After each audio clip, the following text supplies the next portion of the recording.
Hey, what's going on, good people? Welcome to Russ Can't Fly. The fastest way to ruin your aviation journey. I got 5. Let's go.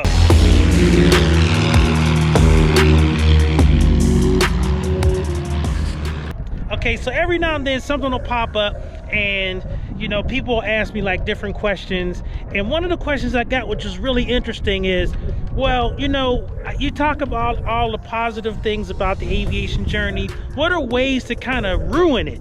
I will tell you that I came up with this list of 5. There may be others, but these are my list of 5s.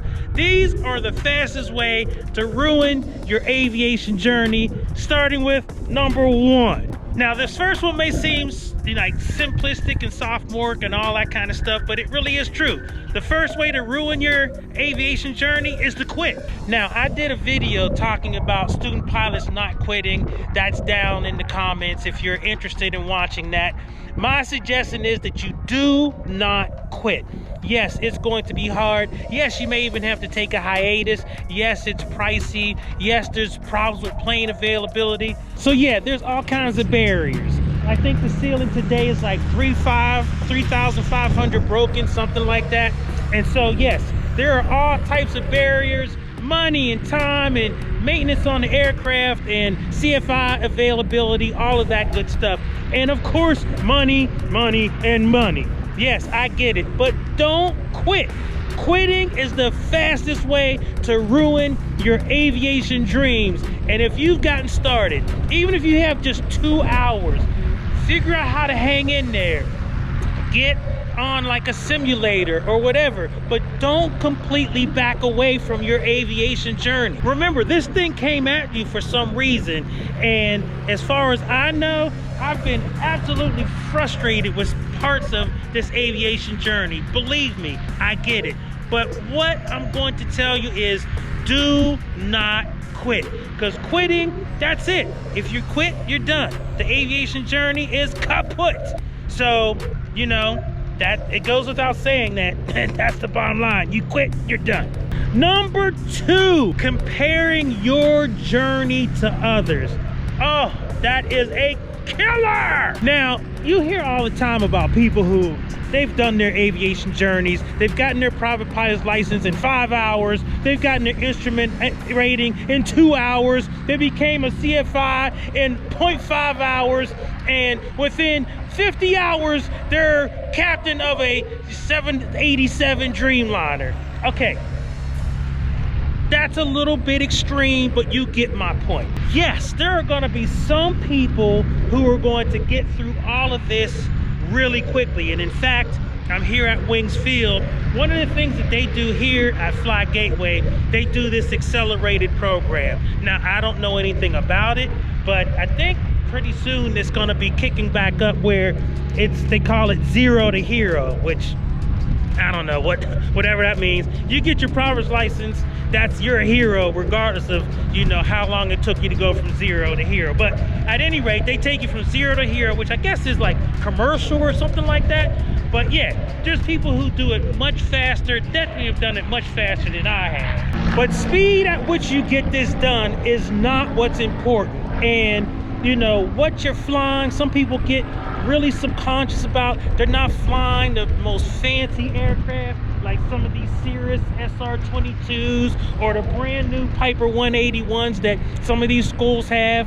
Yes, they flying airplanes like mine, little Sammy. But man, an amazing aircraft for sure.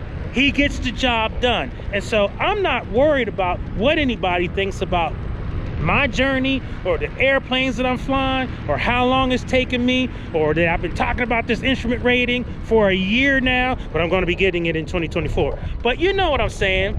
I mean, there's some statement about comparison is the stealer of joy or something like that. So the bottom line is, do not compare your journey with others, because that is a way to completely sabotage the joy of your journey. Listen, this aviation thing is amazing, and you don't want to be stealing the joy by comparing yourself to some other person, some other pilot. Their journey is their journey, your journey is your journey, all right? So don't compare. Definitely a way to kill your aviation journey. Number Number 3, you come off with this cocky attitude that I have arrived. I have learned all that I need to learn, and there's nothing else for me to learn. The one thing I know about the aviation journey is it doesn't matter if you are a commercial pilot with 10,000 hours or somebody who's been doing banner towing and they've got 50,000 hours. Each of those different categories can learn from the other. So anybody who says I've done all I can, my aviation journey is done, well then you've just ruined your aviation journey, because you're never done. I believe there's this one YouTuber that I really love, this guy Aviation 101. Great guy. I can't wait to meet him one day. One of the things that he says on his YouTube channel, if you haven't checked him out, is that a good pilot is always learning. The thing that I love about this aviation journey is the joy of the continuous nature of discovery in it. You're constantly learning new things. Each new flight, I see something or I feel something or I experience something that is just amazing and wonderful. And so why ruin that by saying, okay, I've seen it all, done it all, nothing to see here, bah humbug. That's idiotic, if you ask me. And that is definitely a quick way to ruin your journey. Don't do that. Find new ways. You know, get your tail wheel endorsement. You know, do some acrobatic stuff.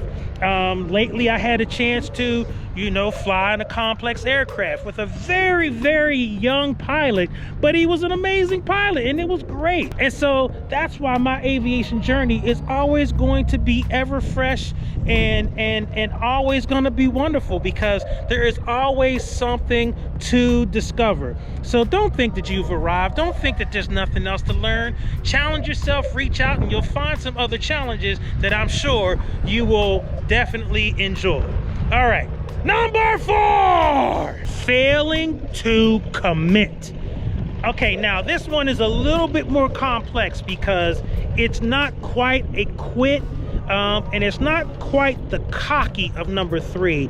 It's kind of like you're just kind of phoning it in. It makes me think of like what people talk about, like quiet quitting at work.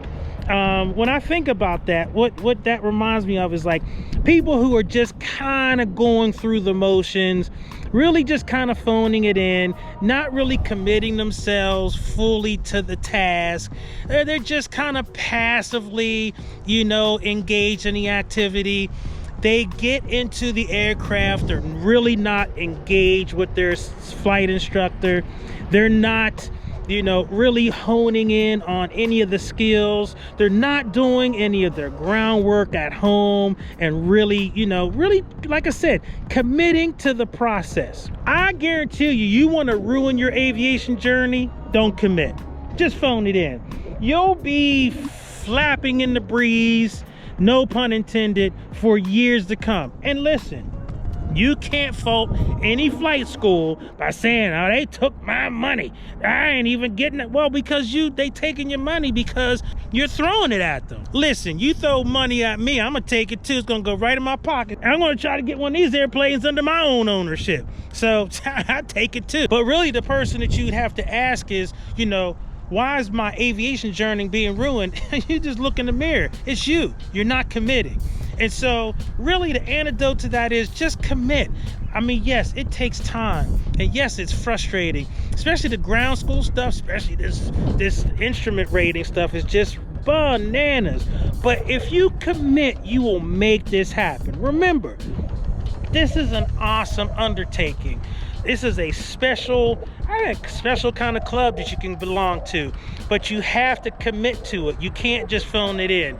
This is something that you really, really have to dial in and commit to. So you want to ruin your aviation journey? Just don't commit. Just phone it in, and you know, you will get what you put into it. Nothing. And finally, number 5. The 5th and final way you can ruin your aviation journey is never get started.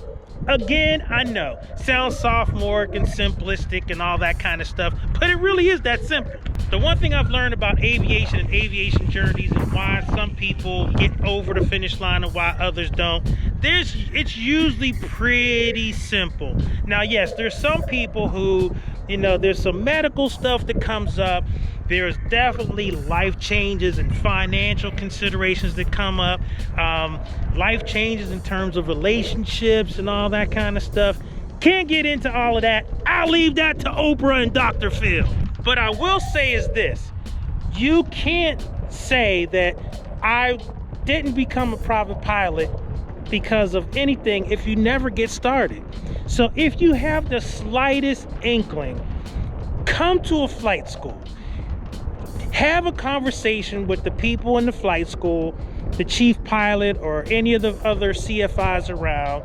Talk to some other folks. Heck, if you have any questions, leave a comment down below. If it's an intimidation issue that's going on, definitely reach out, because that is something I understand. But don't let any of that get in the way of your aviation journey. Get started. Just take that one small step. Just a comment down below, or reaching out to another pilot that you may know, or just going to a flight school and having a conversation. And, taking a discovery flight.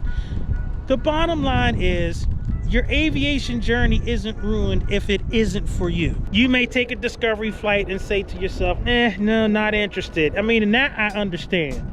But if you have the slightest inkling and you never get started, you have ruined an aviation journey that could have been amazing. So don't do that. Definitely get started. Just ask a question, watch some videos, come out to a flight school. You'd be amazed at how supportive this community really is. Yes, I'm the first to admit that I was extremely intimidated, especially when I first started coming out here at Wings, because there's some well-heeled, well-financed individuals that are in this area and come to this airport. Trust me. Business owners and all of that kind of stuff. And it definitely made the blue-collar Russ can fly feel a little intimidated, because that ain't me. But one of the things that I've noticed is that this community is extremely supportive. Yes, somebody may be owning their own Vision Jet. They may even own a Pilatus or something like that. But that doesn't mean that they're not willing to help you out or, talk to you. Many people, and I've only met a very small, very unfortunate few that are kind of jerks. But even the jerks that I've kind of encountered, they definitely have something to add to the aviation community. But I will say that the vast majority of folks in the aviation community could definitely be more than willing to help you get your aviation journey started. Okay, so that's it. So, again, these things just pop up. We'll get back to the flying next week, but I definitely wanted to get to these things that can ruin an aviation journey so that you can avoid them. Especially somebody who's sitting here watching this video for the first time, never been to the channel, and is wondering what this was all about. And you may have been on the fence. Don't be on the fence. Get off the fence and get started. So that's it. And I thank you guys for all your support. Thank you for supporting my aviation journey. My aviation journey definitely continues. I've got this written exam that I need to schedule and get knocked out so I can start my instrument training specifically.